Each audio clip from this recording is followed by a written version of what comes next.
Hello everybody. 14 दिसंबर 2020 का current affairs. चलिए हम लोग स्टार्ट करते हैं इसको। आज का जो सबसे मेन क्वेश्चन है वो है, भारत में हर साल 14 दिसंबर को कौन सा दिवस मनाया जाता है? यह राष्ट्रीय दिवस है। तो पहला है राष्ट्रीय ऊर्जा संरक्षण दिवस, राष्ट्रीय साक्षरता दिवस, राष्ट्रीय ऊर्जा दिवस, या इनमें से सभी। तो इसका आंसर होगा राष्ट्रीय ऊर्जा संरक्षण दिवस। भारत में हर साल 14 दिसंबर को राष्ट्रीय ऊर्जा संरक्षण दिवस मनाया जाता है और भारत में ऊर्जा संरक्षण अधिनियम वर्ष 2001 में ऊर्जा दक्षता ब्यूरो बीईई द्वारा लागू किया गया था। ऊर्जा दक्षता ब्यूरो एक संवैधानिक निकाय है जो भारत सरकार के अधीन आता है और ऊर्जा के उपयोग को कम करने के लिए नीतियों और रणनीतियों के विकास में मदद करता है। तो राष्ट्रीय ऊर्जा संरक्षण का उद्देश्य क्या है? राष्ट्रीय ऊर्जा संरक्षण हर साल एक विशेष विषय के साथ कुछ लक्ष्यों और उद्देश्यों को ध्यान में रखकर लोगों के बीच अधिक प्रभावशाली बनाने के लिए मनाया जाता है और यह लोगों के बीच जीवन के हर क्षेत्र में ऊर्जा संरक्षण के महत्व का संदेश भेजने के लिए मनाया जाता है।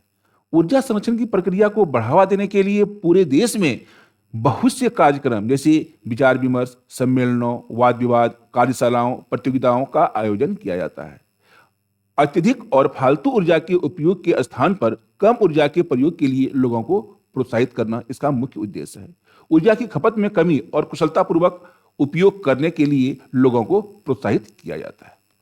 तो ये उद्देश्य हैं आज के जो राष्ट्रीय ऊर्जा संरक्षण दिवस हम लोगों का है, इसके लिए मतलब ऊर्जा का संरक्षण करना। चलिए अगला क्वेश्चन हम लोग लेते हैं आज का।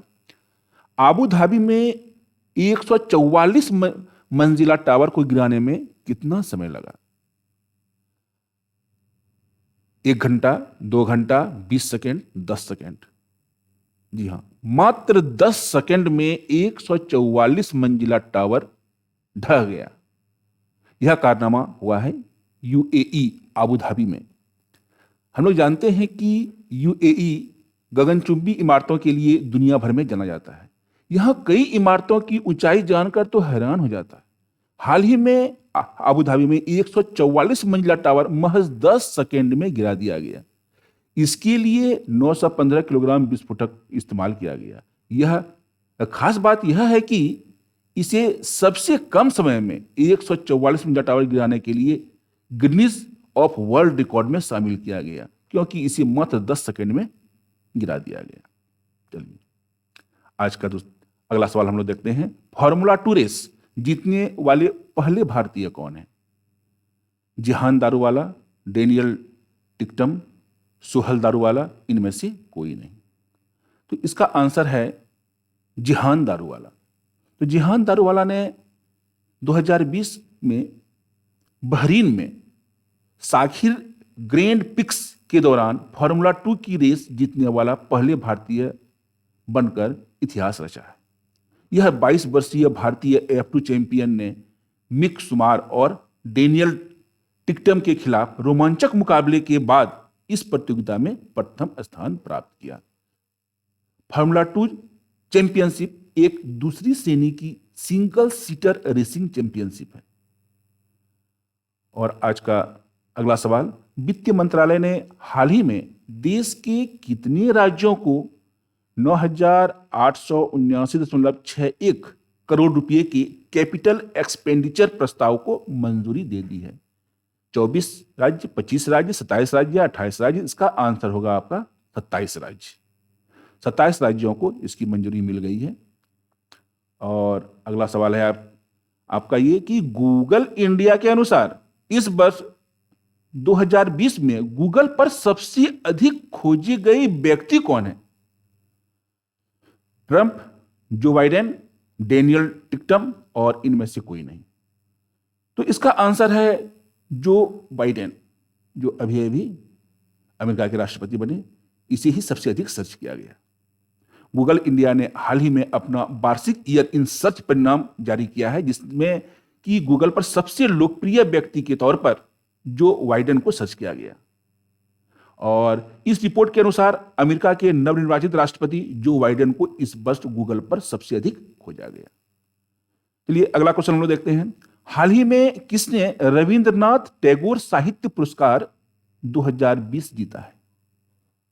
जयपाल घोष, जयपाल सिंह, दिनेश सोनी या फिर राजकमल झा? जी हाँ, इसका आंसर है राजकमल झा।